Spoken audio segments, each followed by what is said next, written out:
18 ఏళ్ళు వస్తున్నప్పుడు నాన్న సిగరెట్ కాల్చొద్దురా, లేదా బాగా చదువుకోరా, రాత్రిపూట ఇడ్లీకి ఇంటికి రారా, ఇలాంటివన్నీ చెప్పినప్పుడు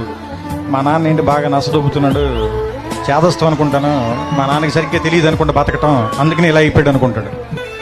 వీడికి ఒక 20 ఏళ్ళు 25 ఏళ్ళు వచ్చి ఒక అమ్మాయిని పెళ్లి చేసుకున్న తర్వాత ఒక ఫ్లాట్ రెంట్కి తీసుకోవటం, ఉద్యోగం చేయటం, నెలాఖరికి వచ్చేసరికి అప్పులు చేయాల్సి రావటం, బిల్స్ కట్టాల్సి రావటం, ఇలాంటప్పుడు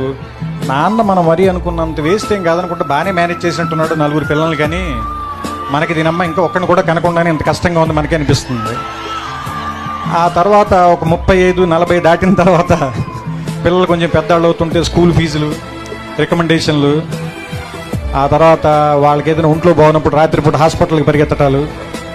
ఏదైనా ఒక కష్టం వస్తే డబ్బుల కోసం ఎత్తుక్కోవటాలు, ఇలాంటప్పుడు నాన్న గుర్తుంచి కళ్ళల్లో నీళ్ళు వస్తాయి, ఈ బాబు ఇన్ని కష్టాలు పడి మన అందరినీ పెంచి ఇక్కడ దాకా తీసుకొచ్చాడని. 18 ఏళ్ళు వస్తున్నప్పుడు నాన్న సిగరెట్ కాల్చొద్దురా, లేదా